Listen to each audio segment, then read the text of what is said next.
Very good evening to you. This is RT International with me, Kevin Owen. Our top story tonight, the US Vice President blames America's allies for the rise of extremists in Iraq and Syria. Joe Biden has accused Turkey and Gulf nations of being unscrupulous in their pursuit of ousting President Assad by funding terrorists opposed to him. Our Washington correspondent, Ganicha Khan, told Andrew Farmer what was said.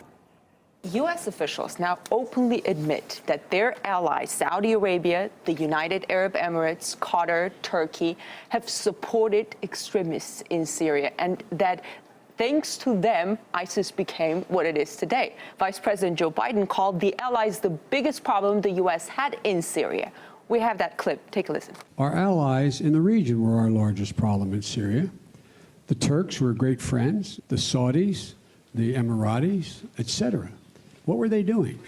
They were so determined to take down Assad, they poured hundreds of millions of dollars and tens, thousands of tons of weapons into anyone who would fight against Assad, except that the people who were being supplied were al-Nusra and al-Qaeda and the extremist elements of jihadis coming from other parts of the world.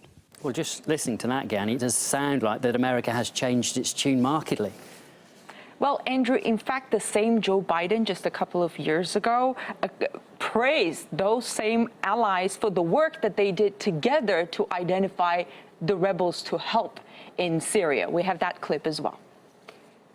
We are working hand in glove with the Turks, with the Jordanians, with the Saudis, and with all the people in the region, attempting to identify the people who deserve the help.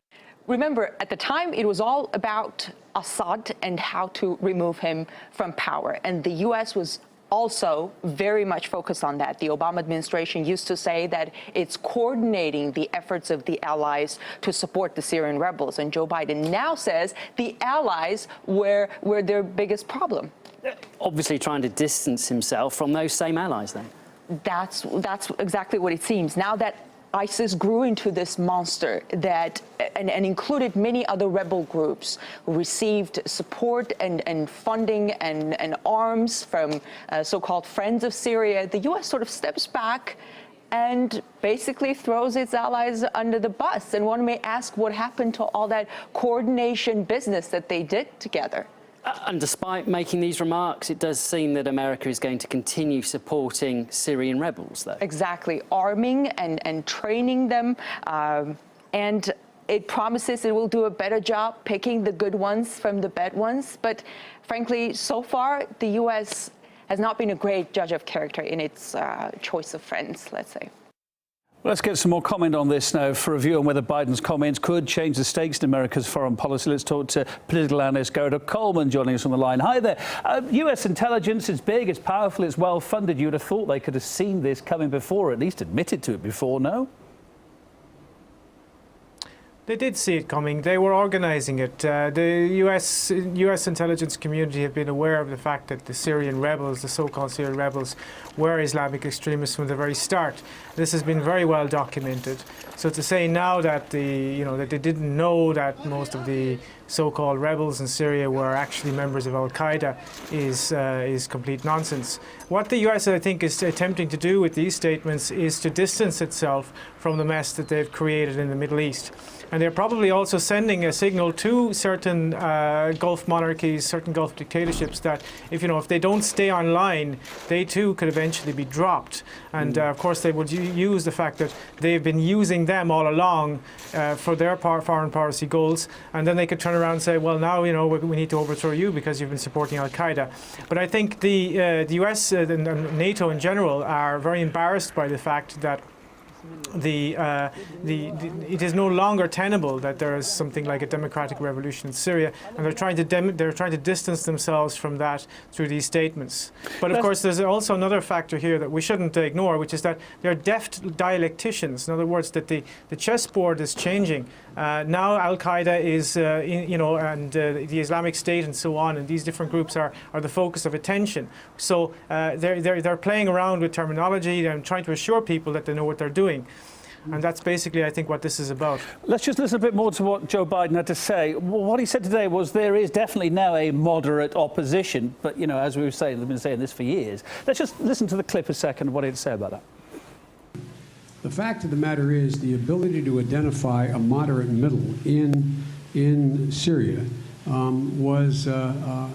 there was no moderate middle, because the moderate middle are made up of shopkeepers, not soldiers. They're made up of people who, in fact, have ordinary elements of the middle class of that country.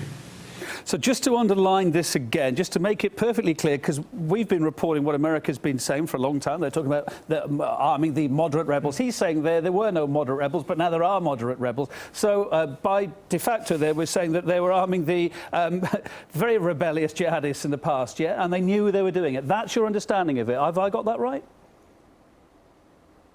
Absolutely. I mean, it's, you know, we're entering into a almost sort of twilight zone of U.S. foreign policy right now, where they're kind of getting, you know, entangled in their own contradictions. The moderate opposition in Syria is what we've been talking about all along. They actually are part of the Syrian state structure. They participate in parliament, in opposition parties. They are part of Syrian civil society. They've always been there, and they've always had a democratic opposition to the government in place.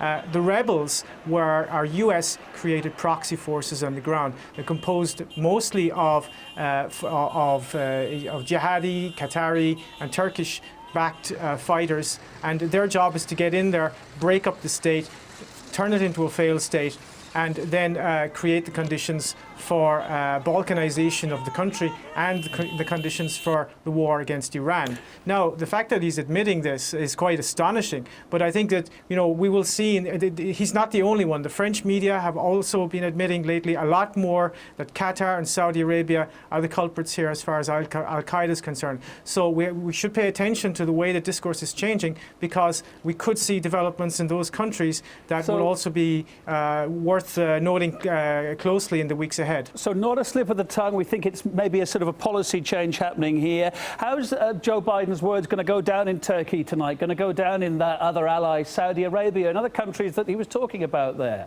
Not great PR, is it? Well, I think one of the myths here of U.S. foreign policy is that countries that the U.S. Client states of the U.S. essentially are capable of pursuing independent foreign policies when it comes to war. I mean, the Saudi regime depends entirely on the U.S. So does Qatar. I mean, a massive military base there. Turkey is, you know, in the US's pocket as far as foreign policy is concerned. So those regimes would not have undertaken any actions in Syria that would not have had the sanction of Washington.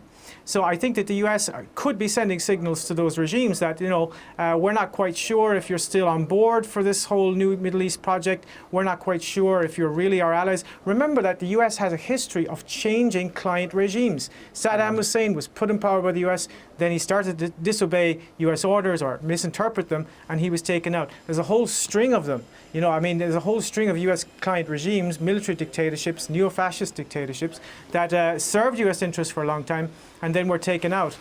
So you never know. It could be also related to the fact that the Saudis did express some reservations about their relationship with the United States, and that there was some talk of the Saudis, for example, turning east and hoping to improve relations with China and so on, and perhaps even getting involved in negotiations to do with the Shanghai Cooperation Organization. So there could be other geopolitical factors here at play also. Well, OK, we're keeping a close eye on it. After you tip off there, thanks so much, Gerard Coleman, journalist and political analyst. Appreciate it.